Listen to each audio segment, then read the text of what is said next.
I don't really know how to begin this. My name is Henry Cartwright. I'm 26 years old, and I have a story to tell. I've never told this to anyone, God forbid, but something happened to me a couple years ago. Something horrible, beyond horrible. In fact, it happened to me and 7 others. Only 2 of them are still alive, as far as I'm aware. The reason that I'm telling you this now is because, well, it's been eating me up inside. The last 2 years have been absolute torture, and I can't tell this to anyone without being sent back to the loony bin. The 2 others that survived, I can't talk to them about it because they won't speak to me, and I don't blame them. I've been riddled with such unbearable guilt at what happened 2 years ago, and if I don't say something now, I don't know how much longer I can last. If I will even last, whether I say anything or not. Before I tell you this story about what happened to the lot of us, there's something you need to understand. What I'm about to tell you, you won't believe, and I don't expect you to. I couldn't give 2 shits if anyone believed me or not. I'm doing this for me, for those who died, and for the 2 who still have to live on with this. I'm going to tell you the story. I'm going to tell you everything, and you're gonna judge me. And even if you don't believe me, you're gonna judge me. In fact, you'll despise me. I've been despising myself.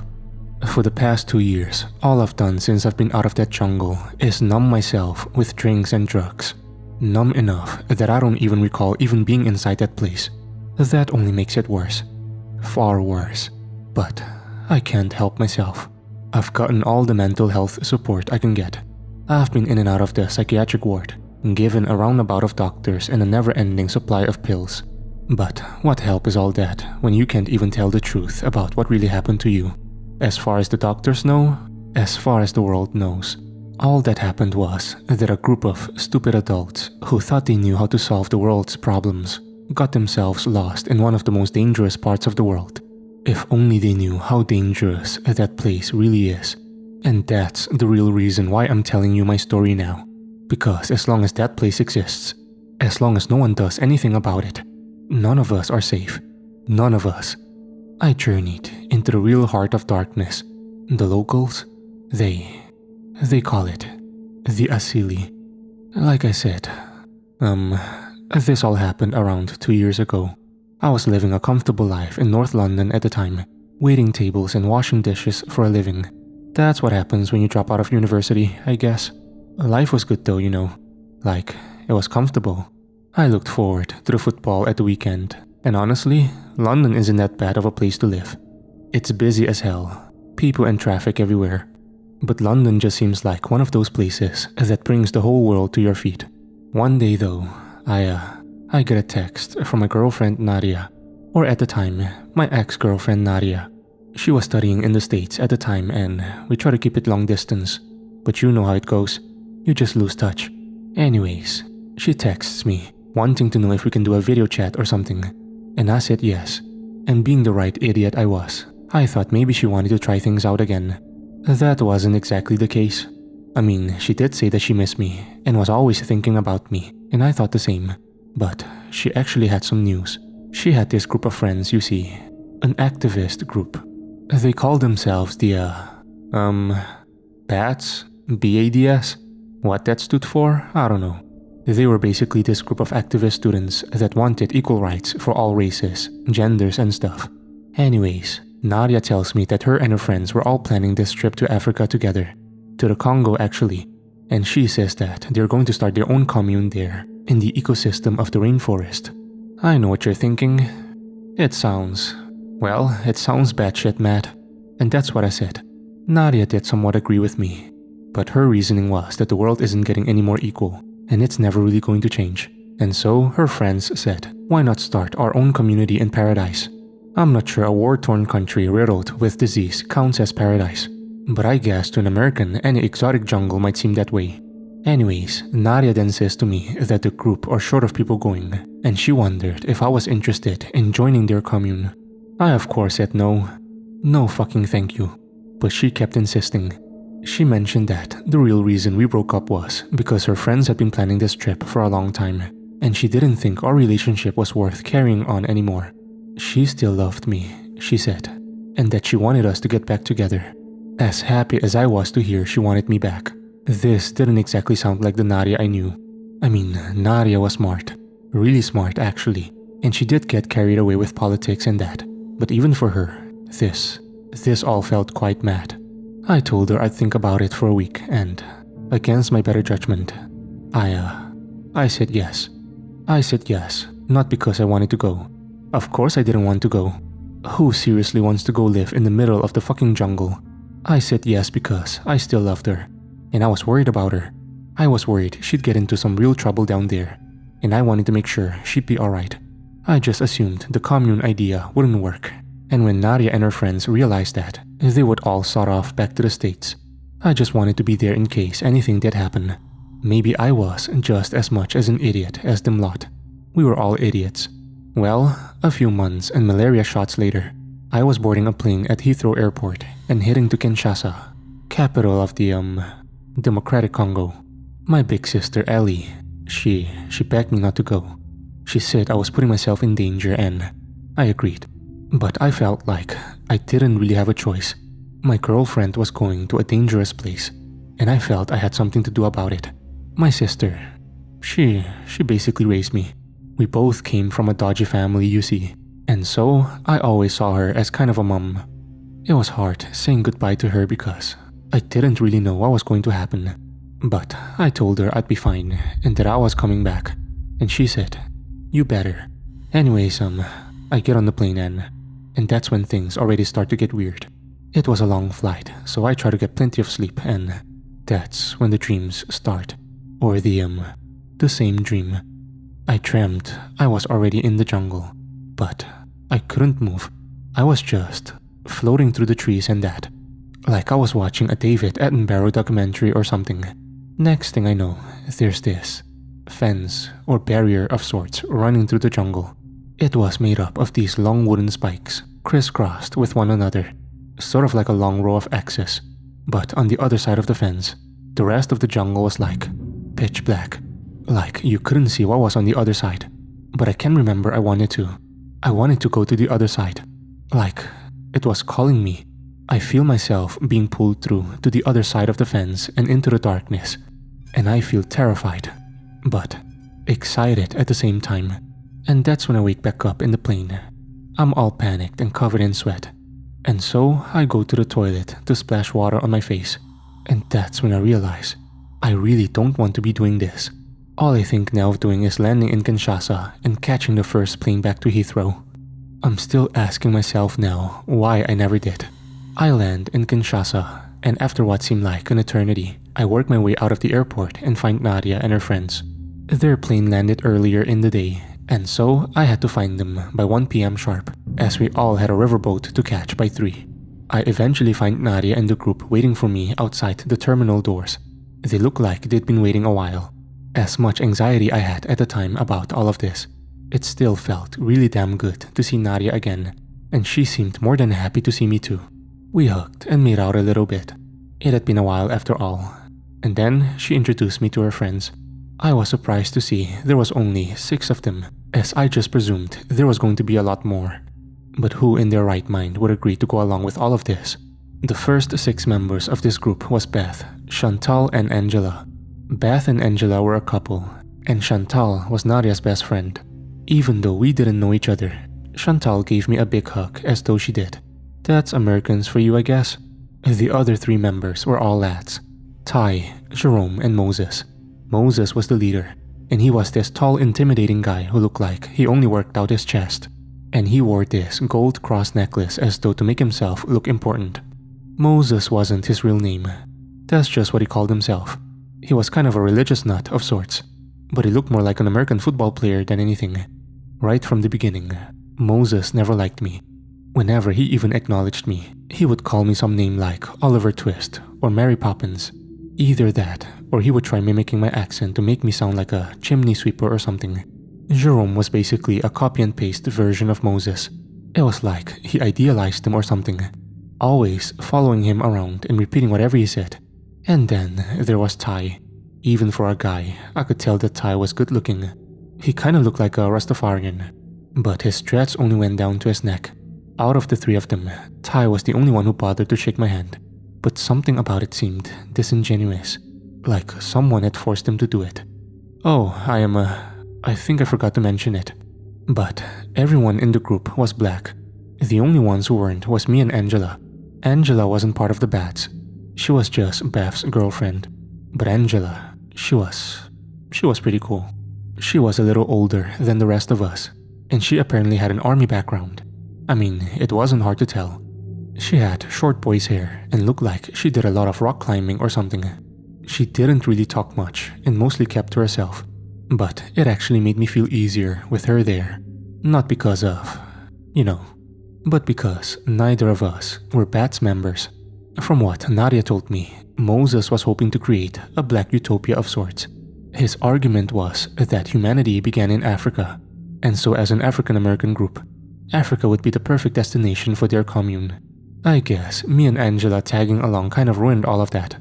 As much as Moses really didn't like me, it turned out Ty hated me for different reasons.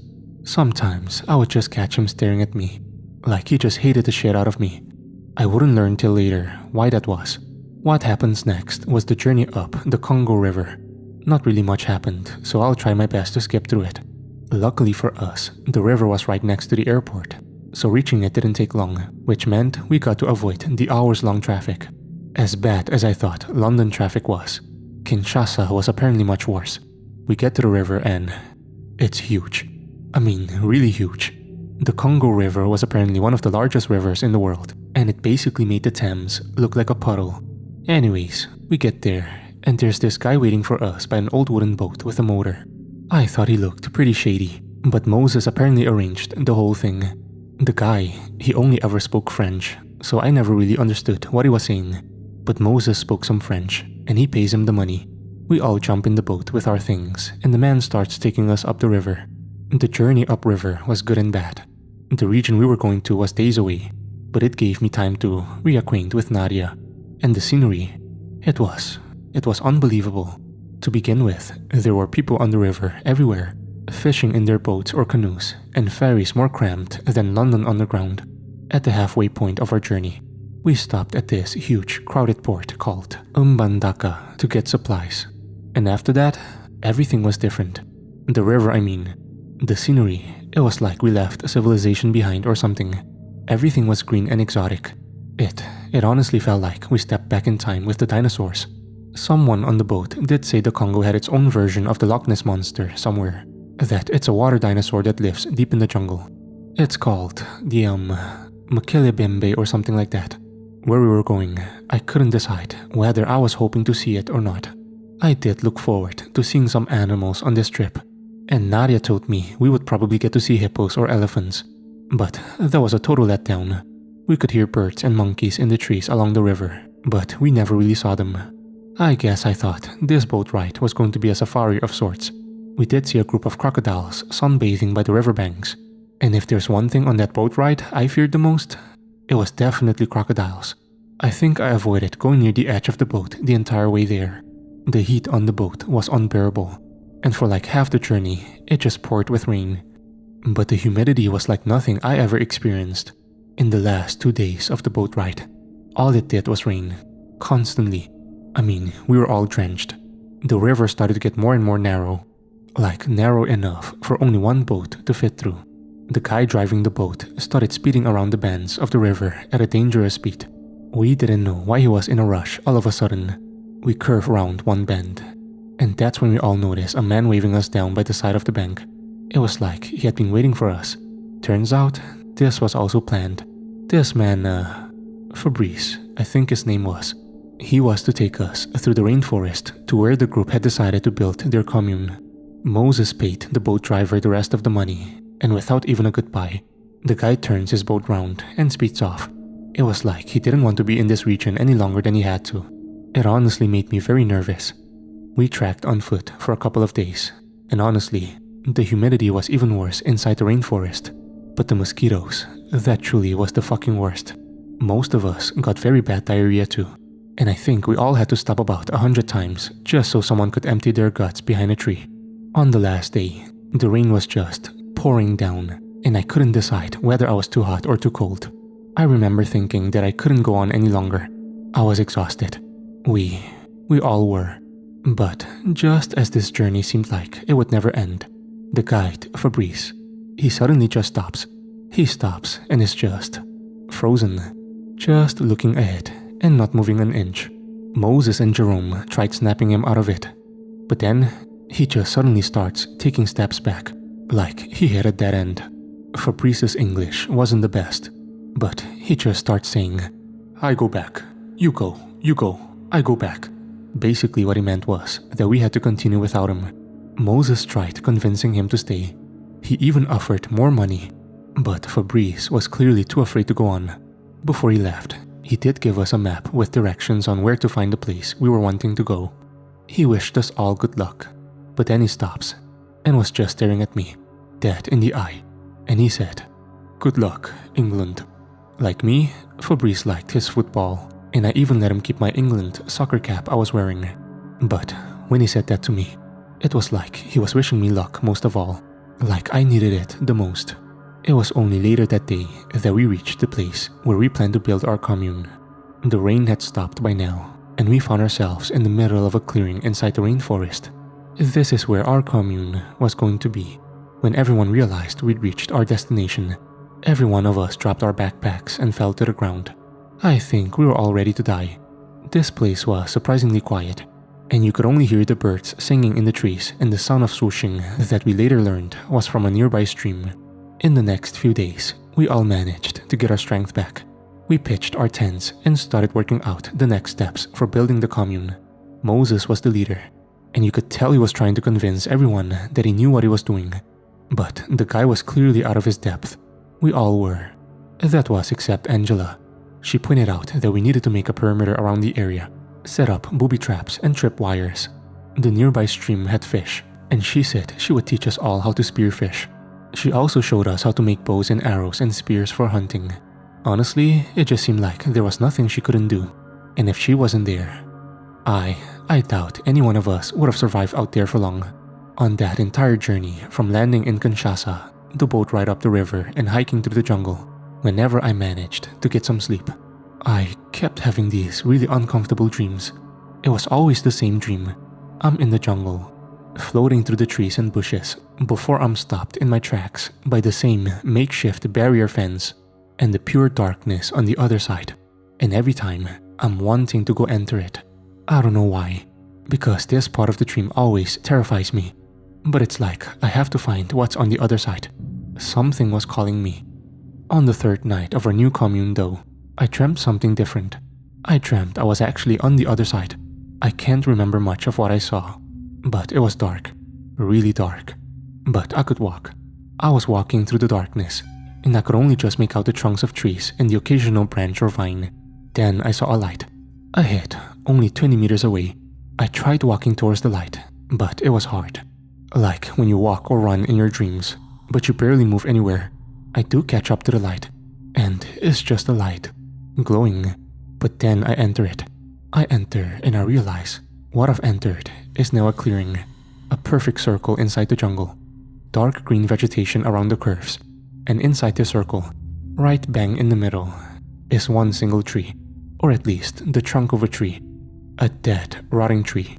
It had these long snake-like roots that curled around the circle's edges, and the wood was very dark, almost black in color. A pathway leads up to the tree, and I start walking along it. The closer I get to this tree, I see just how tall it must have been originally. A long stump of a tree leaning over me like a tower. Its shadow comes over me, and I feel like I've been swallowed up. But then, the tree's shadow moves away from me, as though beyond this jungle's darkness is a hidden rotating sun. And when the shadow disappears, I see a face, high above me on the bark of the tree, carved into it. It looked like a mask, like an African tribal mask. The face was round, and it only had slits for eyes and a mouth. But somehow, the face looked like it was in agony, the most unbearable agony. I could feel it. It was like torture, like being stabbed all over a million times, or having your own skin peeled off while you're just standing there. I then feel something down by my ankles. I look down to my feet, and around me, around the circle, the floor of the circle is covered with what look like hands. Severed hands. scattered all over. I try and raise my feet, panicking. I'm too scared to step on them. But then, the hands start moving, twitching their fingers. They start crawling like spiders all around the circle. The ones by my feet start to crawl up my legs, and I'm too scared to brush them off. I now feel myself almost being molested by them, but I can't even move or do anything.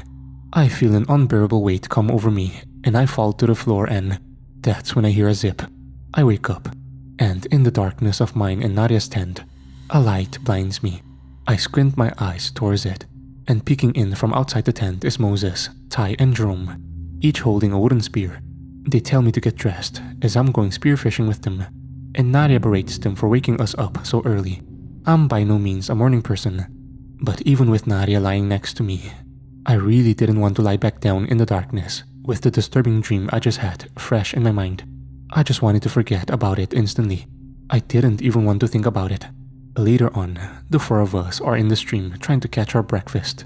We were all just standing there with our poorly made spears for like half an hour before any fish came our way. Eventually, the first one came in my direction, and the three lads just start yelling at me to get the fish. "There it is! Get it! Go and get it!" I tried my best to spear it, but it was too fast, and them lot shouting at me wasn't helping. Anyways, the fish gets away downstream, and the three of them just start yelling at me again, saying I was useless. I quickly lost my temper and started shouting back at them. Ever since we got on the boat, these three guys did nothing but get in my face. They mocked my accent, told me nobody wanted me there, and behind my back, they said they couldn't see what Nadia saw in that white limey. I had enough. I told all three of them to fuck off, and that they could catch their own fucking fish from now on. But as I'm about to leave the stream, Jerome yells at me, "Dude, watch out! There's a snake!" pointing by my legs. I freak out and quickly raise my feet to avoid the snake. I panic so much that I lose my footing and splash down into the stream, still freaking out over the snake near me. I then hear laughter coming from the three lads. There was no snake. Having completely had it with the lot of them, I march over to Jerome for no other reason but to punch his lights out. Jerome was bigger than me and looked like he knew how to fight, but I didn't care. It was a long time coming. Before I can even try, Ty steps out in front of me, telling me to stop. I push Ty out of the way to get to Jerome, but Ty gets straight back in my face and shoves me over aggressively. Like I said, out of the three of them, Ty clearly hated me the most. He had probably been looking for an excuse to fight me, and I had just given him one. But just as I'm about to get into it with Ty, all four of us hear, "Guys!" We all turn around to the voice to see it's Angela standing above us on high ground, holding a perfectly made spear with 5 or more fish skewered on there. We all stared at her kind of awkwardly, like we were expecting to be yelled at, but she instead tells us to get out of the stream and follow her. She had something she needed to show us. The four of us followed behind Angela through the jungle, and Moses demanded to know where we were going. Angela says she found something earlier on, but couldn't tell us what it was because she didn't even know. And when she shows us, we understand why she couldn't. It was indescribable, but I knew what it was, and it shook me to my core. What laid in front of us, from one end of the jungle to the other, was a fence. The exact same fence from my dreams. It was a never-ending line of sharp, crisscrossed wooden spikes. Only what was different was, this fence was completely covered in bits and pieces of dead rotting animals. There were skulls, monkey skulls, animal guts or intestines, infested with what seemed like hundreds of flies buzzing around. And the smell was like nothing I'd ever smelled before. All of us were in shock. We didn't know what this thing was, even though I recognized it. I didn't even know what it was. And while Angela and the others argued over what this was, I stopped and stared at what was scaring me the most. It was the other side. On the other side of the spikes was just more vegetation, but right behind it, you couldn't see anything. It was darkness, like the entrance of a huge tropical cave. And right as Moses and Angela start to get into a screaming match, we all turn to notice something behind us. Standing behind us, maybe 15 meters away, staring at us, was a group of 5 men. They were wearing these dirty, ragged clothes, like they had had them for years, and they were small in height. In fact, they were very small, almost like children, but they were all carrying weapons. Bows and arrows, spears, machetes. Whoever these men were, they were clearly dangerous. There was an awkward pause at first, but then Moses shouts, "Hello?" He takes Angela's spear with the fish and starts slowly walking towards them. We all tell him to stop, but he doesn't listen. One of the men starts approaching Moses. He looked like their leader. There's only like 5 meters between them when Moses starts speaking to the man, telling them we're Americans and we don't mean them any harm. He then offered Angela's fish to the man, like an offering of some sort. The way Moses went about this was very patronizing. He spoke slowly to the man as he probably didn't know any English, but he was wrong. In broken English, the man said, "You American?" Moses then says loudly that we're African American, like he forgot me and Angela were there. He again offers the fish to the man and says, "Here, we offer this to you." The man looks at the fish, almost insulted, but then he looks around past Moses and straight at me. The man stares at me for a good long time, and even though I was afraid, I just stare right back at him. I thought that maybe he'd never seen a white man before, but something tells me it was something else. The man continues to stare at me with wide eyes, and then he shouts, "Our fish! You take our fish!" Frightened by this, we all start taking steps backwards, closer to the fence, and all Moses can do is stare back at us. The man then takes out his machete and points it towards the fence behind us. He yells, "No safe here. You go home. Go back, America." The men behind him also began shouting at us, waving their weapons in the air, almost ready to fight us. We couldn't understand the language they were shouting at us in, but there was a word I still remember. They were shouting at us, "Asili, Asili, Asili," over and over. Moses, the idiot he was, he then approached the man, trying to reason with him. The man then raises his machete up to Moses, threatening him with it. Moses throws up his hands for the man not to hurt him, and then he slowly makes his way back to us, without turning his back to the man. As soon as Moses reaches us, we head back in the direction we came, back to the stream and the commune. But the men continue shouting and waving their weapons at us, and as soon as we lose sight of them, we run. When we get back to the commune, we tell the others what just happened, as well as what we saw. Like we thought they would, they freaked the fuck out. We all speculated on what the fence was. Angela said that it was probably a hunting ground that belonged to those men, which they barricaded and made to look menacing to scare off people. This theory made the most sense, but what I didn't understand was, how the hell had I dreamed of it? How the hell had I dreamed of that fence before I even knew it existed? I didn't tell the others this because I was scared what they might think. But it was time to vote on whether we stayed or went back home. I didn't waste a second in raising my hand in favor of going, and it was the same for everyone else. The only one who didn't raise their hand was Moses. He wanted to stay. This entire idea of starting a commune in the rainforest, it was his. It clearly meant a lot to him, even at the cost of his life. His mind was more than made up on staying, even after having his life threatened. And he made it clear to the group that we were all staying where we were. We all argued with him, told him he was crazy, and things were quickly getting out of hand. But that's when Angela took control. Once everyone had shut the fuck up, she then berated all of us. She said that none of us were prepared to come here, and that we had no idea what we were doing. She was right. We didn't. She then said that all of us were going back home. No questions asked, like she was giving us an order, and if Moses wanted to stay, he could, but he would more likely die alone. Moses said he was willing to die here, to be a martyr to the cause or some shit like that. But by the time it got dark, we all agreed that in the morning, we were all going back down the river and back to Kinshasa. Despite being completely freaked out that day, I did manage to get some sleep. I knew we had a long journey back ahead of us, and even though I was scared of what I might dream, I slept anyways. And there I was, back at the fence. I moved through it, through to the other side. Darkness and identical trees all around. And again, I see the light, and again I'm back inside the circle, with the huge black rotting tree stood over me. But what's different was, the face wasn't there.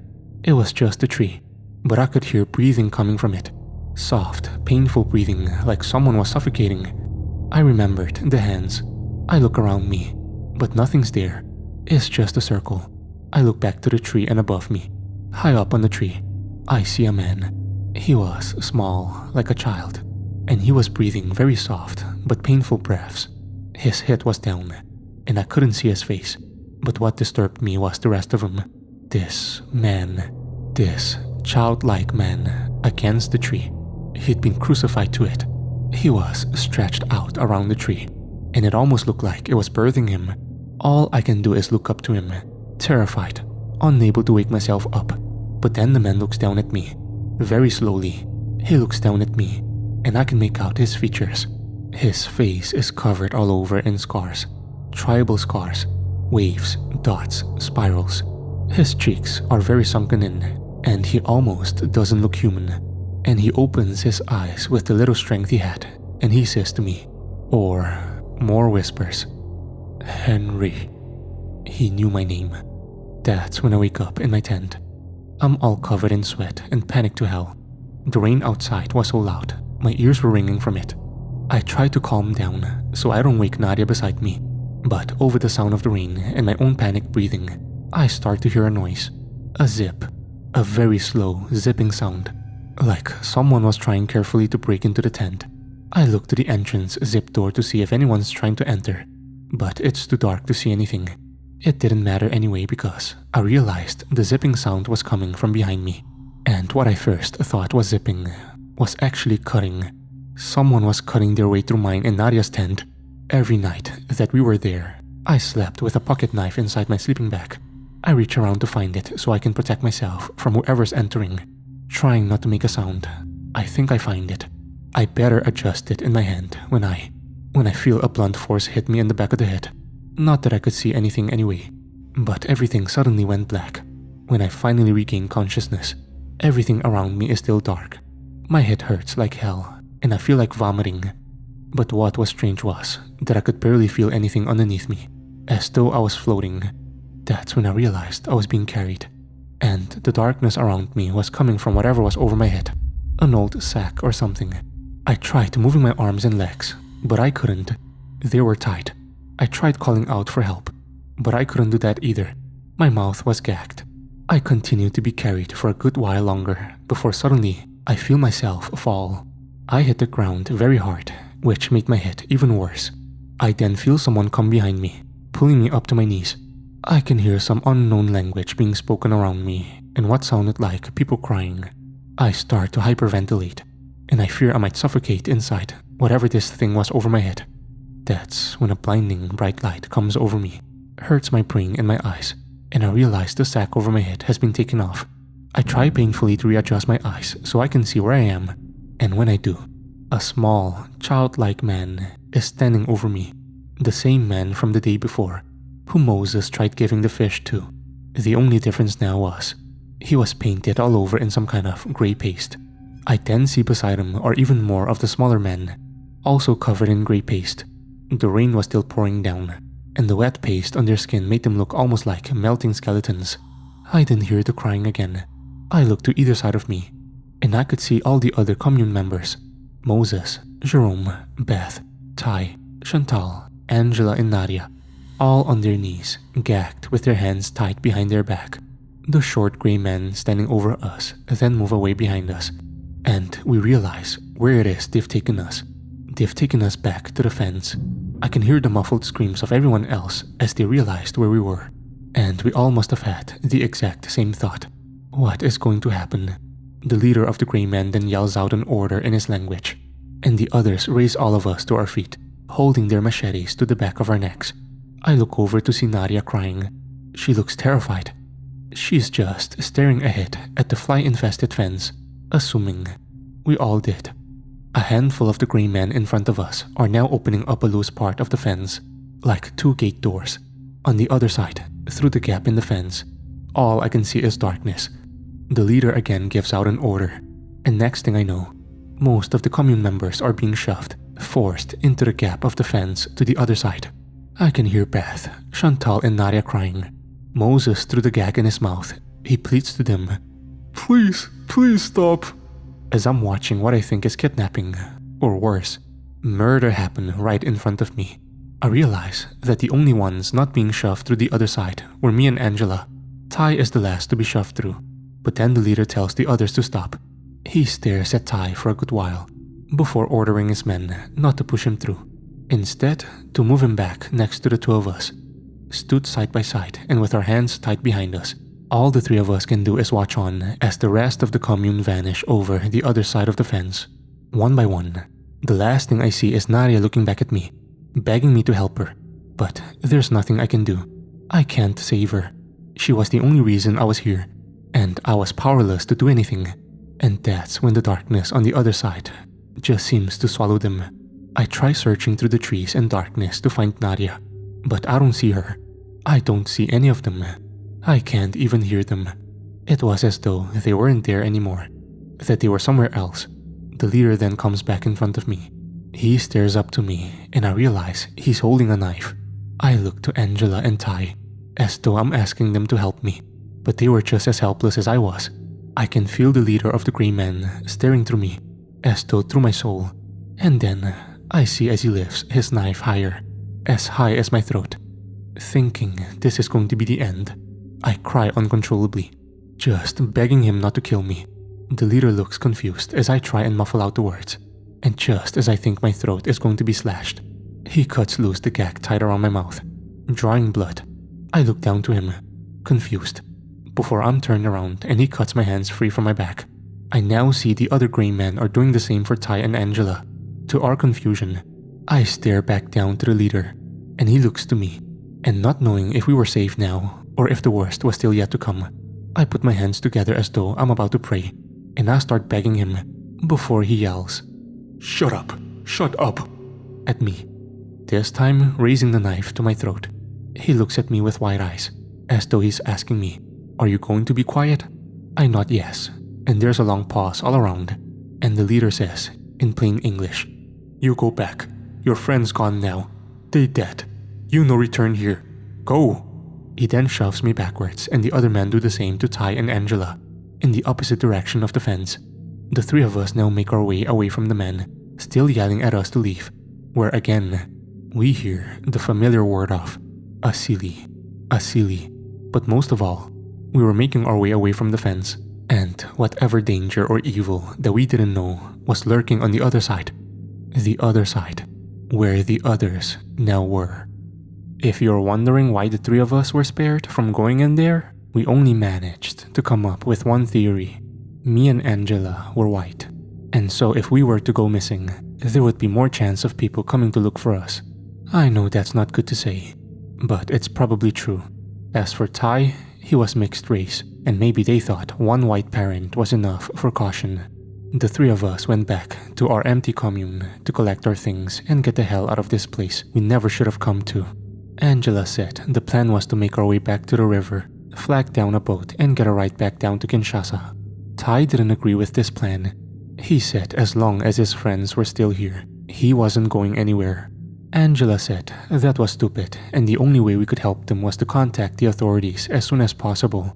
To Ty's and my own surprise, I agreed with him. I said the only reason I came here was to make sure Nadia didn't get into any trouble. And if I left her in there with God knows what, this entire trip would have been for nothing. I suggested that our next plan of action was to find a way through the other side of the fence and look for the others. It was obvious by now that me and Ty really didn't like each other, which at the time seemed to be for no good reason. But for the first time, he looked at me with respect. We both made it perfectly clear to Angela that we were staying to look for the others. Angela said we were both dumb fucks and were gonna get ourselves killed. I couldn't help but agree with her. Staying in this jungle any longer than we needed to was basically a death wish for us. Like when you decide to stay in a house once you know it's haunted. But I couldn't help myself. I had to go to the other side. Not because I felt responsible for Nadia, that I had an obligation to go and save her, but because I had to know what was there. What was in there, hiding amongst the darkness of the jungle. I was afraid, beyond terrified actually, but something in there was calling me, and for some reason, I just had to find out what it was. Not knowing what mystery lurked behind that fence was making me want to rip off my own face, peel by peel. Angela went silent for a while. You could clearly tell she wanted to leave us here and save her own skin, but by leaving us here, she knew she would be leaving us to die. Neither me nor Tyler knew anything about the jungle, let alone how to look for people missing in it. Angela groaned and said, "Fuck it." She was going in with us. And so, we planned on how we were going to get to the other side without detection. We eventually realized we just had to risk it. We had to find a part of the fence, hack our way through, and then just enter it. And that's what we did. Angela, with a machete she bought at Mbandaka, hacked her way through 2 different parts, creating a loose gate of sorts. When she was done, she gave the go-ahead for me and Ty to tuck the loose piece of fence away with a long piece of rope. We now had our entranceway. All 3 of us stared in the dark space between the fence, which might as well been an entrance to hell. Each of us took a deep breath, and before we dared to go in, Angela turns to say to us, "Remember, you guys asked for this." None of us really wanted to go inside there. Not really. I think we knew we probably wouldn't get out alive. I had my secret reason, and Ty had his. We each grabbed each other by the hand, as though we thought we might easily get lost from each other. And with a final anxious breath, Angela led the way through the gap in the fence, through the first leaves, branches and bush, through to the other side, and finally into the darkness, like someone's eyes when they fall asleep, not knowing when or if they'll wake up. This is where I have to stop. I can't go on any further. I thought I could when I started this, but no, this is all I can say.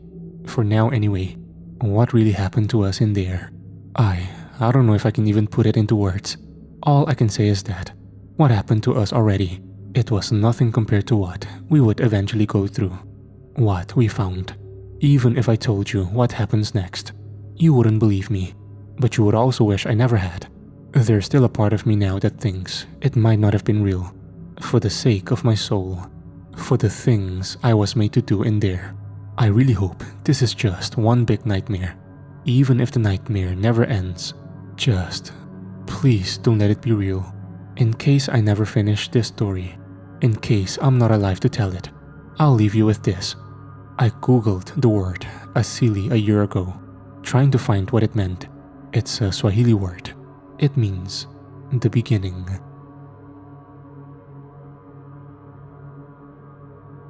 It's been a year now. You've all been asking me to finish the story. You've been trying to track me down, spreading my story on the internet, coming up with your theories as to what the Asili really is. You were all wrong. You want to know how the story ends? Fine, I'll tell you. But everything I've told you so far, the fence, the grey men, our friends lost inside the Asili, everything that comes next is what I've been afraid to tell. The stuff of nightmares. We'd passed through the barrier and entered the darkness on the other side. I woke up and all I could see was the tops of the trees high above me. They were so tall that I couldn't even see where they ended. I couldn't even see the sky. I remember not knowing where I was. Couldn't even remember how I ended up in this jungle. I hear Angela's voice and I see her and Ty standing over me. I didn't even remember who they were at first. I think they knew that, because Angela asks me if I know where we were. I took a look at my surroundings, and I see the jungle. We were surrounded on all sides by a never-ending maze of almost identical trees. They were large and unusually shaped, like the trunks were twisted, and the branches were like the bodies of snakes. And everything was dim. Not dark, but dim. It all comes back to me. The river, the jungle, the fence, the grey men. We were on the other side. We were in the Asili. We're here to look for others. For Nadia. I take another look around and I realize we're right bang in the middle of the jungle, as if we'd already been trekking through it. I asked Ty and Angela where the fence had gone, but they asked me the same thing. They didn't know. They said all 3 of us woke up on the jungle floor, but I didn't wake for another good hour. This didn't make any sense. I started freaking out and Ty and Angela tried to calm me down. Not knowing what to do next, we decided we needed to find which way the rest of the commune went. Angela said they would have tried to find a way back to the fence, and so we needed to head south. The only problem was we didn't know which way south was. The jungle was too dark, and we couldn't even use the sun because we couldn't see it. The only way we could find where south was to guess. Following what we hoped was south, we walked for days through the dimness of the jungle, continually having to climb over the large roots of trees. And although the jungle was flat, we felt as though we had been going up a continual incline. As the days went by, me, Ty, and Angela began to recognize the same things. Every tree we passed was almost identical in a way. They were the same size, same shape, and even the same sort of contortion. But what was even stranger to us, stranger than the identical trees, was the sound. There was no sound. None at all. No birds singing in the trees. No monkeys howling. Even by our feet, there were no insects of any kind. The jungle was dead quiet. The only sound came from us, from our footsteps, our exhausted breaths. It was as if nothing lived here, as if nothing even existed on this side of the fence. Even though we knew something was seriously wrong with this jungle, we had no choice but to continue, either to find the others or to find the fence. We were so exhausted that we lost count of the number of days we had been trekking. Even Angela forgot. On one of those days, I felt as though I reached my breaking point. I had been lagging behind the others for the past 2 days. I couldn't feel my legs anymore. Only pain. I struggled to breathe with the humidity that was still here on this side of the jungle. I'd already used up all my water from my backpack, and I was too scared to sleep through the night. On this side of the fence, I was afraid the dreams would be far more intense. Through the dim daylight of the jungle, I wasn't sure if I was seeing things, hearing things. What fueled me to keep going was to find Nadia, and if not even that, to find what was here, what was calling me. It doesn't even matter anymore, because I was done. It all became too much for me. Pain, the exhaustion, the heat. I decided I was done. By the huge roots of some tree, I collapsed down, knowing I wouldn't be getting up anytime soon. Realizing I wasn't behind them, Ty and Angela came back for me. They berated me to get back on my feet and start walking. We didn't have time on our side after all. I told them I couldn't. I just couldn't carry on anymore. I just needed time to rest. Hoping the two of them would be somewhat sympathetic. That's when Ty suddenly starts screaming at me. He accused me of not taking responsibility and that all this mess was my fault. He was blaming me. Too tired to argue, I just simply told him to fuck off. But he wasn't having it. He said he hated guys like me that didn't follow things through or some shit like that. I reminded him that we both chose to go beyond the fence, not just me. Angela told us to stop. She said we didn't have time for this shit. Ty, clearly wanting to leave nothing unsaid, he brought Nadia into it. He claimed Nadia didn't really want to be with me. He said the commune didn't have enough members, and so Nadia tricked me into going, that later down the line, she would break up with me once the commune was a success. I didn't believe him, but I was pissed. Called him a liar. I said him and the others just couldn't stand to see one of their own with a white guy. And that's when he said it. What I'd suspected all along. He didn't hate me just because I was with Nadia. He hated me because he was with Nadia. She didn't end things with me because we were drifting apart, or this fucking trip to Africa. It was because she was with him. It was all a lie. I had risked my life for her. For a lie. I think all three of us knew where this was going. And before it did, Angela tried shutting the whole thing down. She told me to get the fuck up and for Ty to keep walking. She said, "We're not doing this now." She knew. She already fucking knew. Ty already finished what he had to say, but I wasn't done with him. Despite how tired I was, I got to my feet and shouted after him. I demanded to know if it was true. He didn't answer me. He just kept on walking. Even though he had his back turned to me, I saw that stupid grin on his face, wanting to make him angry. I got right behind him and I shoved him in the back as hard as I could. It worked. Ty turns and gets in my face. He warns me not to get into it with him. Wanting to get further under his skin, I then say it doesn't matter if he was with Nadia or not, because one thing was still true. Confused to what I was talking about, I then said to him, "It's true what they say, you know. Once you go white, all the rest are shite." Expecting Ty to punch my lights out, he instead tackles me hard to the floor, and he just starts wailing punches at me. I've never been much of a fighter, and the only thing I think to do is try and gouge his eyes. It works, and I can hear him yelling out in pain. But suddenly, he grabs me by the wrist and twists me hard enough to get me on my back. He then puts me in a chokehold and starts squeezing the light out of me. I can't breathe, and I can already feel myself passing out. Images start coming to me. The fence, the tree with the face, Nadia. Just as everything's about to go black, Angela effortlessly breaks up the hold, while she puts Ty in an arm lock, telling him to calm down. I do all I can to just get my breath back. and just as I think I'm safe from passing out, I feel something underneath me. I get up on all fours, and underneath me is just a pile of dead leaves, but there's something hard beneath it. I press down on the leaves, and something feels almost metallic. Sound comes back in my ears, and I can hear Angela shouting at me. Feeling something underneath me, I brush away the dead leaves, and what I find is a fence. Not the same fence we passed through, but an old rusty wire fence. Angela and Ty realize I've stumbled onto something, and they come over to help brush away the dead leaves. We discover beneath the leaves an old and very long metal fence lining the jungle floor, which eventually ends at some broken hinges. But that's not all we found. Further down the fence, Angela found a sign. A big red sign on the fence with words written on it. It was hard to read because of the rust, but the first word said, "Danger." The other two words were in French, but Ty knew enough French to understand what it meant. The sign said, "Danger, keep out." We made camp that night and discussed the metal fence in full. Angela suggested that the fence may have been put there for some sort of containment, that inside this part of the jungle was some deadly disease, and that's why we hadn't come across any animal life. But if that was true, why was the metal fence this far in? Why wasn't it where the wooden fence was, where this dark part of the jungle began? It just didn't make sense. Angela then suggested that we may have even crossed into another dimension, and that's why the jungle was now darker and uninhabited, and could maybe explain why we passed out upon entering it. We didn't have any answers, just theories. We trekked again for the next couple of days, and our food supply was running dangerously low. We'd used up all of our water by now, but luckily this jungle had rain and was more than moist for us to soak whatever we could from the leaves. You wouldn't believe how fucking good leafy moist water tastes after a day of thirst. Nothing seemed like it could get any worse. This dim dead jungle was just a never-ending labyrinth of the same fucking trees over and over. Every day was the fucking same. Walk through the jungle, rest at night. Fucking Groundhog Day. We might as well have been walking in circles.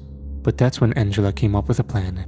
Her plan was to climb up a tree until we found ourselves at the very top, in the hopes of finding wherever this jungle ended. Any sliver of civilization, or anything. I grew up in London. I had never seen trees this big. And what's worse, I was terrified of heights. The tree was easy enough to climb because of its irregular shape. The only problem was, we didn't know if the treetops even ended. They were like massive fucking beanstalks. We started climbing the tree and we must have been climbing for about half an hour before we finally found something. Not even halfway up the tree, Angela ahead of us tells us to stop. We ask what's wrong, but she doesn't answer. She's just staring over at a long snake-like branch. Me and Ty see it. It wasn't the branch she was staring at. It was what's on the branch. We didn't know what it was at first, and so we got closer to it. It was some sort of white material hanging from the branches, almost like a string puppet. And whatever this thing was, it was extremely long. It might even have been 50 feet. We still didn't know what the hell this thing was, and so Angela gets close enough to feel it. She could barely describe to us what it felt like, but she said it was almost rubbery in texture. But eventually, we realized what it was, and when we did, it made all of our skins crawl. It was snake skin. This skin, this 50 feet long skin, it belonged to a snake. How big was this fucking snake? For the first time in this jungle, the three of us realized we weren't alone. And if the skin was up here in the trees, then it was probably in the trees. We climbed down from the tree immediately.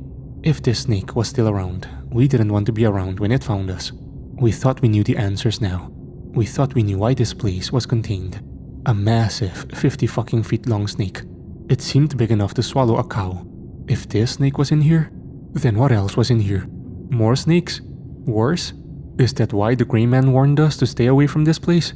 Is that why Nadia and the others were thrown in here? As some sort of sacrifice to it? We thought we were finally beginning to solve the mystery of this place. But we were wrong. Dead wrong. As terrified as the dreams made me, I still wanted answers. Ty and Angela thought we found them. And even though I knew we hadn't, I let them keep on believing it. For some reason, I was too afraid to tell them about my dreams. Maybe they also had the same dreams, but like me, kept it to themselves. But I needed answers. How had I foreseen the fence? What was the tree with the face? The crucified man? I needed answers. I needed it. That night, knowing there was a huge, prehistoric-sized snake that could take any of us at any minute, I chose not to sleep. We usually took turns during the night to keep watch, but I kept watch that whole night. All night, I stared into the pure black darkness around us, just wondering what the hell was out there waiting for us. I stared into the darkness, and it was as if the darkness was just staring back at me, laughing at me. Whatever it was that brought me into this place, it must have been watching me. I guessed it was now probably the earliest hours of the morning, but pure darkness was still all around. The fire had gone out, and I couldn't see anything, not even my own hands. Like every night in this place, it was dead quiet. But then I hear something. It was so faint, but I could barely hear it. It must have been so far away. I thought maybe my sleep deprivation was causing me to hear things again, but the sound seemed to be getting louder, just so slightly, like someone was turning up a car radio inch by inch. The sound was clear to me now, but I couldn't even describe it to myself. It was like a vibration, getting louder, ever so slightly. As the minutes passed by, I quickly realized this wasn't some vibration. It was like a wailing, distant but loud, ghostly wail. It was getting louder, closer, close enough that I knew I had to wake up Angela. She was deep in sleep, but I managed to kick her awake. Almost instantly, she heard the sound and was alert to it. We both listened. It was getting closer. We woke up Ty, and the three of us looked around to find which way the wails were coming from. It seemed to be coming from all around us. We quickly get our things and got the hell out of there. But wherever we went, the sound was following us amongst the darkness.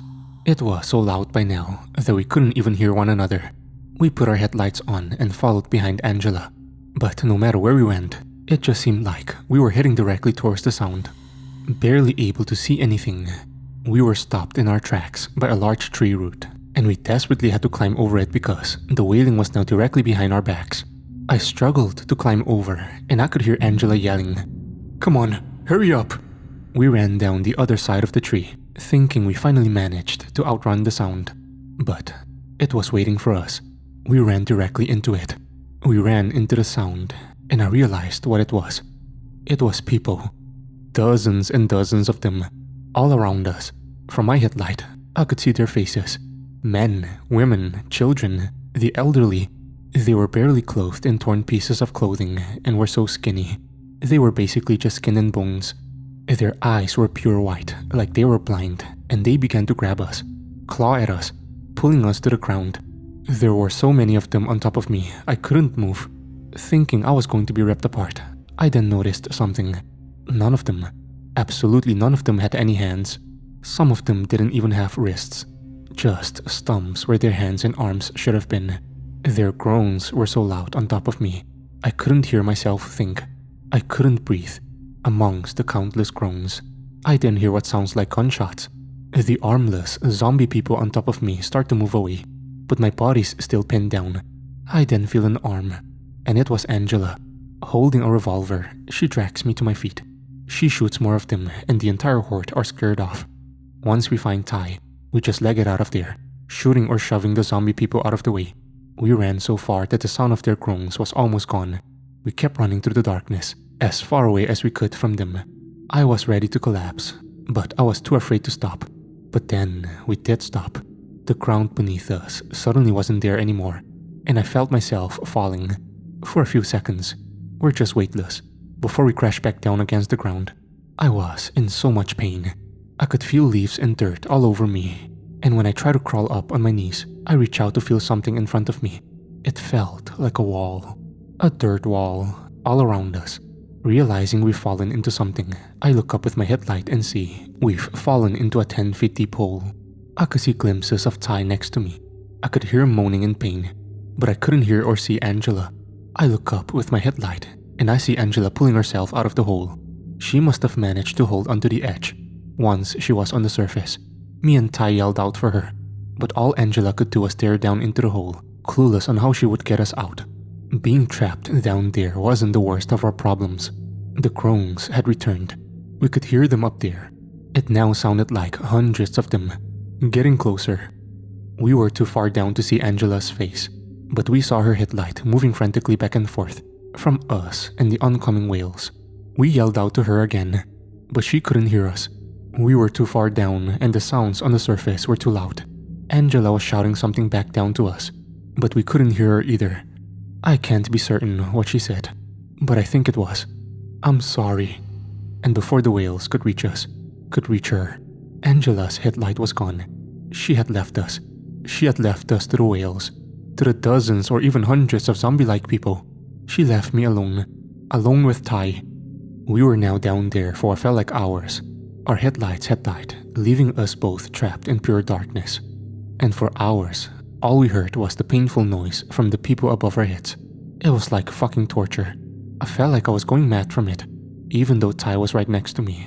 Couldn't help but feel like I was completely alone down here, with only the darkness and the endless whales taking his and Angela's place. But then, the darkness gives me something, gives us something. A light, a faint warm orange light, 10 feet above our heads. It was the reflection of fire. It seemed like it was moving repetitively around the edges of the circle. Ty must have seen it too, because suddenly I can feel him hitting me, getting my attention. And if there was fire, then there was people. Real fucking people. Even though it was useless, I tried yelling over the whales to whoever might be there. If the two of us wanted out of this hole, this was our only chance. But then something changed. The groans of the zombie people began to die down. Some of it changed into what sounded like screams. They were all screaming. But over the screams, I then heard what sounded like growls. Deep, aggressive animal growls. Like roaring. There was something else up there. As if all at once, the screams and thudding of footsteps above us suddenly just vanished away, back into the darkness where they came. But we could still hear them. Outside of that burning orange ring, we could hear the ones who didn't get away. We could hear them being ripped apart, eaten. We were no longer trapped by the endless whales. We were now trapped by something else. Something apparently worse. Something that could rip us apart. It was all so clear to me now.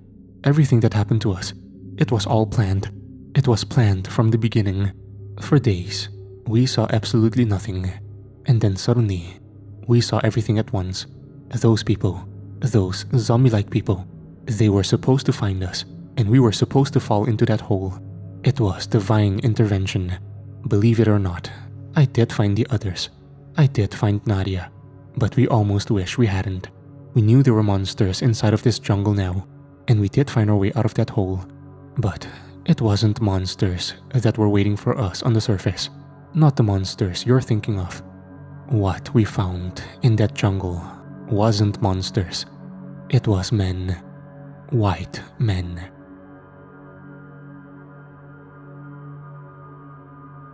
We're at the ending now. So much more happens from here on. But I have to give you the short version, because the long version will kill me. I barely have anything left in me to finish the story. But what comes next is the true horror of the Asili. It's what I've been afraid to tell. So I just have to tell it best I can. Me and Ty were in the hole. Terrified by the events of that night, we stayed awake until the dimness of the jungle's daylight returned on the surface. It was still pitch black inside our hole, but at least from the dim circular light above us, we knew the horrors of the night had probably disappeared. Like I said, the two of us did manage to get out of that hole, but we didn't escape from it. We were rescued. From out of nowhere, a long rope made from vines is thrown down into the hole. We yell out to whoever threw it down, and a voice shouts back to us, an English-speaking voice. We get out of the hole, and what we see are two middle-aged white men with thick mustaches and dressed like jungle explorers from the 1800s. But they weren't alone. With them were around 20 African men, dressed only in dark blue trousers and holding spears or arrows. The two white men introduced themselves to us. Their names were Jacob, an American from the southern states, and Ruben, a Belgian. Although I was at first relieved to be seeing quote-unquote white faces again, I then noticed their strange expressions. Something about these men scared me. They smiled at me with the most unnerving grins, and their voices were so old-fashioned I could barely understand them. There was something about their eyes that was dark, incredibly dark, and the African men with them, they were expressionless. They barely blinked or made any kind of gesture, like they were in some kind of trance. The American man, Jacob, he gets up close and is just staring at me, like he was amazed by my appearance. I didn't want to look at him, but I couldn't help but feel pulled up into his gaze. Looking into this man's eyes, I couldn't help but feel terrified, and I didn't even know why. When they were done with me, they turned their attention to Ty. Without even saying a word to them, Jacob and Reuben treat Ty as though he somehow offended them, as though his appearance was enough to make them angry. Jacob orders something to the African men in a different language, and they tackle Ty to the ground, like they were arresting him. They brought us away with them, past the mutilated remains of the zombie people from the night before. They tied Ty's hands behind his back and were pulling him along a rope vine, like he was no better than a dog. They didn't treat me this way. Jacob and Reuben seemed so happy to see me. They treated me as though they already knew me. Walking through the jungle for another day, they brought us to where they lived. From the distance, what we saw was a huge fortification of some kind, made from long wooden walls. The closer we get to this place, I began to see all the details, and it was horror. Along the top of the walls, more African men in blue trousers were guarding, but above them, on long wooden spikes, were at least a dozen severed heads. Worse than this, right outside of the walls of the fort were 5 wooden crosses, but on them, inside them, were decaying rotting corpses. A long wooden spike had been forced through one end and out the other, through the back of their skull, while another was shoved underneath their arms horizontally, making them into a cross. The crucified man. Inside the walls of the fort was a whole army of African men wearing the same identical dark blue trousers, and all with the same empty expressions. They lived in a village of thatched roof huts, too many to count. Making our way through the village towards the center of the fort, we came across 4 large wooden cabins decorated in pieces of white ivory. But then I saw something that was remotely familiar. Outside the wooden cabins in a sort of courtyard was a familiar face. It was the dead tree. The dead tree with the face. Only it had been carved to resemble a statue, an idol. And on top of that idol, staring down at me, was the very same face. The face from my dreams had finally shown itself to me. The worst was still yet to come. Even worse than the dead, mutilated bodies. For what we found next was what we came to find. We found the others. We found Nadia, and we found the other commune members. They were still alive, but they were all crammed inside of a small wooden cage. They were being held prisoners. Even worse, they were being held. I can't say it. Jacob and Reuben weren't the only 2 white people here. There were 2 more. One of them was a woman, blonde Swedish woman. Her name was Ingrid. Dragging the bottom of her dirty white dress towards me, she seemed just as amazed to see me as Jacob and Reuben. Touching my face, she for some reason had tears in her eyes, like I was someone close to her she hadn't seen for a long time. This woman, although I thought she was very beautiful, she was clearly insane. But then I met the last white face that lived here, their leader. From the middle, larger of the cabins, an old man walked down to us. Like the other 3, he wore white, Victorian-like clothing. He had a thick grey beard and his body was round. And somehow, he looked how I imagined God would look like. This man was called Lucien, and like the others, he spoke in an old-fashioned way with a strong French accent. He came right up to me, up close to my face, and he stared at me with a serious expression, like there was no joy inside of him. From his serious gaze, I saw he had the clearest blue eyes, and I realized his eyes were very much like my own. Staring through me for a good while, the piercing look on his face quickly turned to joy. Uttering some words in French, Lucien pulled me into him and started hugging me as tight as he could. His arms around me were so strong, and even though he was clearly happy to see me, whoever I was to him, he was squeezing me like he was intentionally trying to hurt me. I was so confused as to who these white people were, who seemed like they came from 100 years ago. Even though they terrified me to my core, I knew they were the ones to give me the answers. The answers I'd been looking for. Lucien told me everything. He said this place, this dark, never-ending part of the jungle, the Asili. He said it was called the Undying Circle. People who entered the circle could never leave. It would attract people to it, those chosen. The circle was very old and was basically an ancient god, a sort of consciousness. The 4 of them, dressed in their white linen clothing, spoke like they were from the 1800s because they were. They came to Africa at the end of the 19th century. Wandering into the Undying Circle, they'd been here ever since, stuck, frozen in time. Jacob and Reuben were soldiers. When the Europeans were still colonizing Africa, they were hired by the King of Belgium to seize control of the Congo. They wandered into the Circle to conquer new territory or exploit whatever resources it had. But the Circle conquered them. Lucian and Ingrid came to Africa as Catholic missionaries. They came here to spread the word of God to the quote-unquote uncivilized people. They heard that a great evil existed inside the darkest regions of the jungle, and so they ventured inside to try and convert whatever savages lurked there. Now they were the savages. Lucian said they found people already living inside the Circle. He said they were Stone Age savages who were more like beasts than men. Jacob and Reuben's army went to war with them and killed them all. They took their kingdom for themselves and made it their own. They chose Lucian as their leader and worshipped the Undying Circle as their new god. The god who allowed them to live forever. In this jungle, they were kings, and they could do whatever they wanted. But they still weren't alone in this jungle. Whoever lived here before, the ones who survived Lucian's army, they formed themselves into a new kingdom, a new tribe. Lucian's army had killed all the men, but some of the women survived. They were a tribe of women, but Jacob said they weren't women anymore, not even human. They were something else. Like them, they worshipped the Circle as a god, but believed it was female.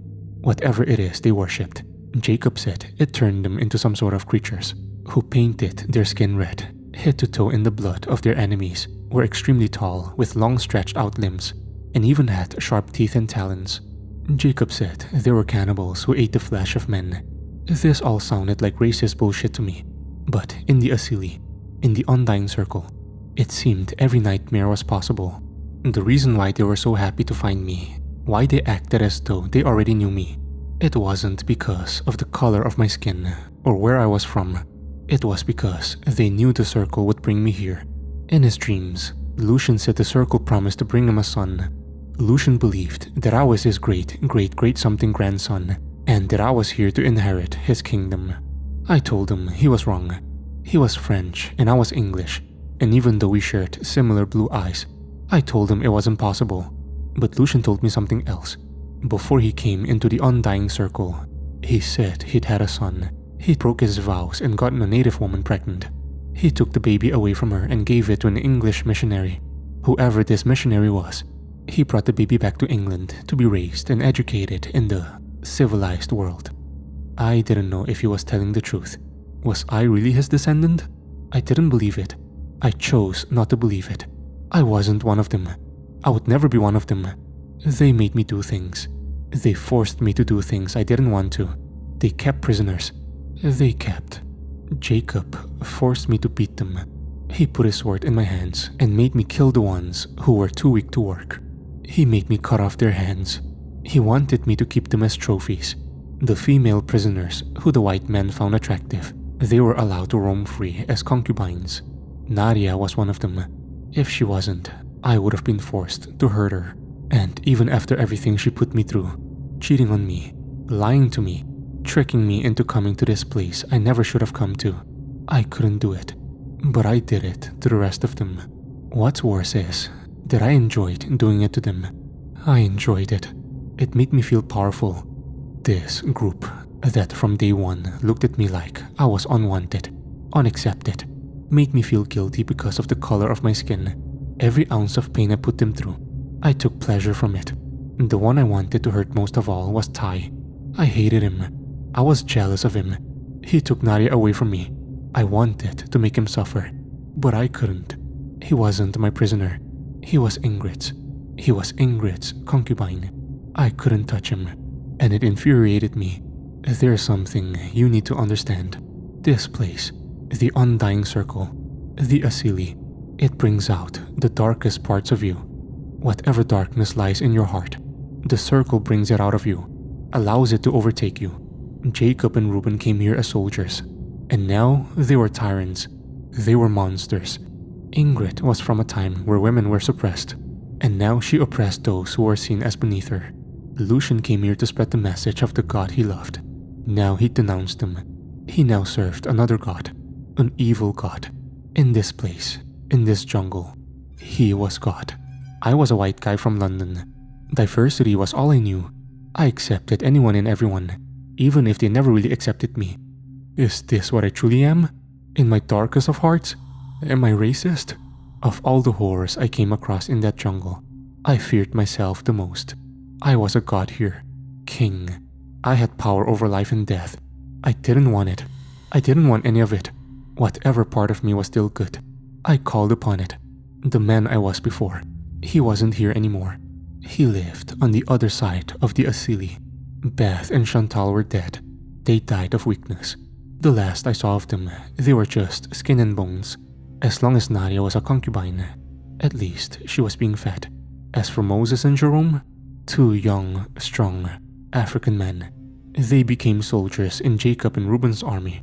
The things they did was almost as bad as me. Like me, the circle preyed on their darkness. They didn't want to be soldiers. They didn't want to be followers. They wanted to be free.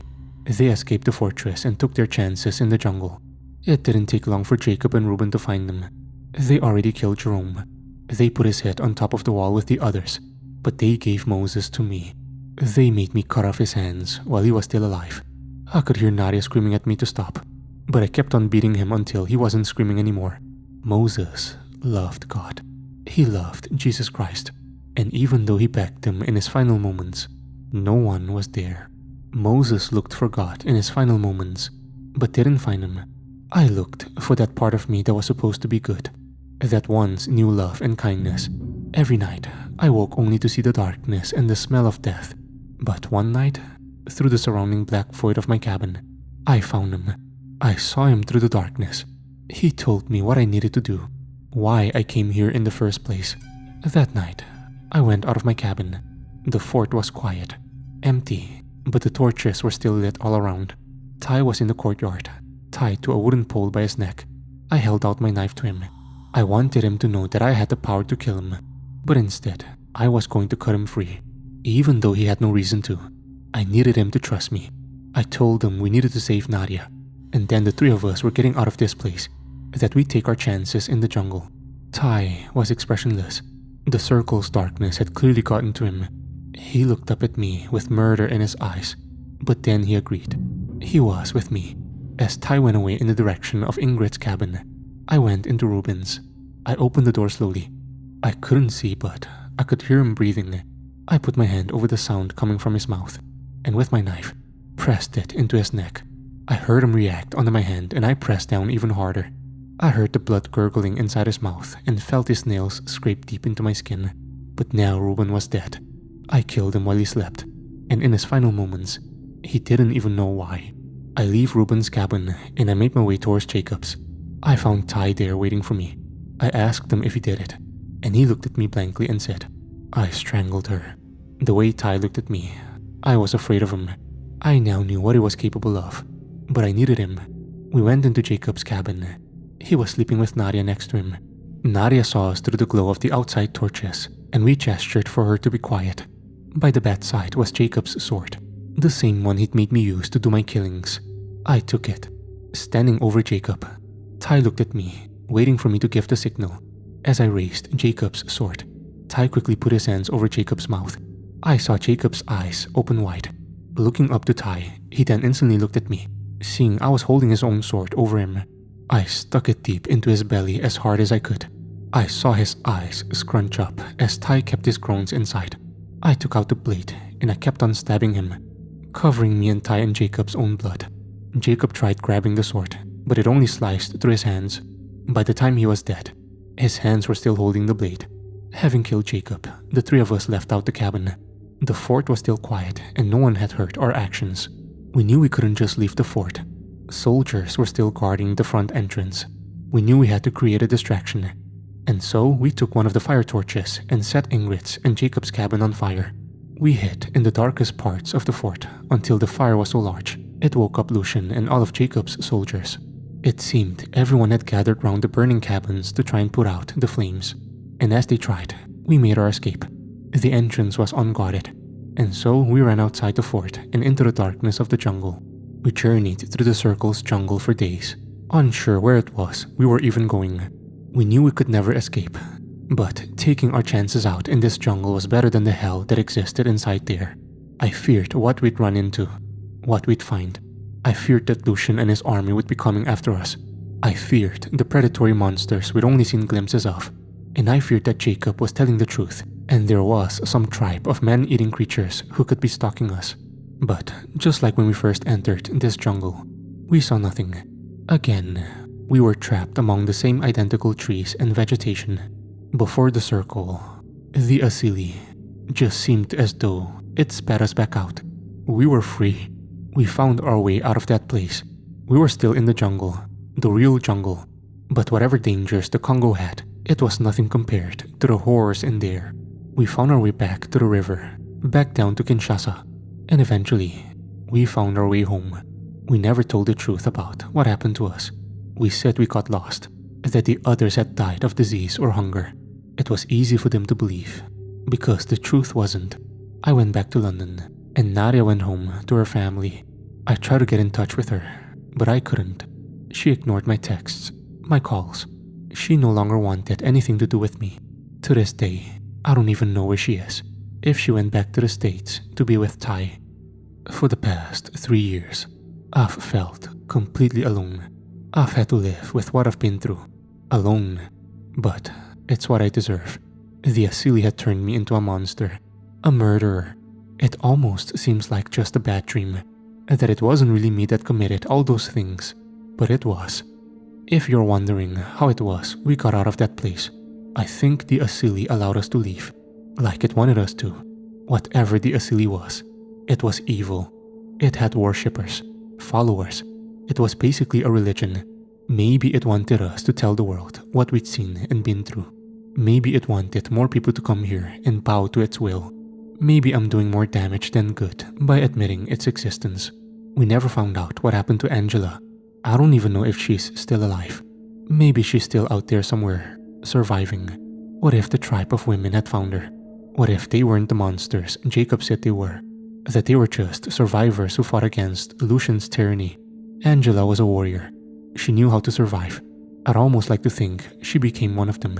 If she never escaped the Asili like we did, I'd like to think that's the best fate she could have had. I did my research. I tried to find whatever I could to explain what the Asili really is. I only came up with one answer. It's the center of evil. Evil leaks out of that place, slowly infecting the farthest corners of the world. The Congo has always been at war with itself, and anyone who goes there turns into that very same evil. The first white men who came to the Congo, they didn't bring peace. They didn't bring civilization. They murdered millions. They collected severed hands and traded them like they were currency. 10 million Africans were murdered here when the first white men came to the Congo. But that's what the Asili is. It isn't the undying circle. It's the heart of darkness itself. I don't care if anyone doesn't believe me. Just take my warning. Stay far away from the jungles of Africa. Just stay where you are and live in ignorance. For anyone who doesn't listen, for whatever reason you go there, no matter how good your intentions are, take my warning and burn it all to the ground.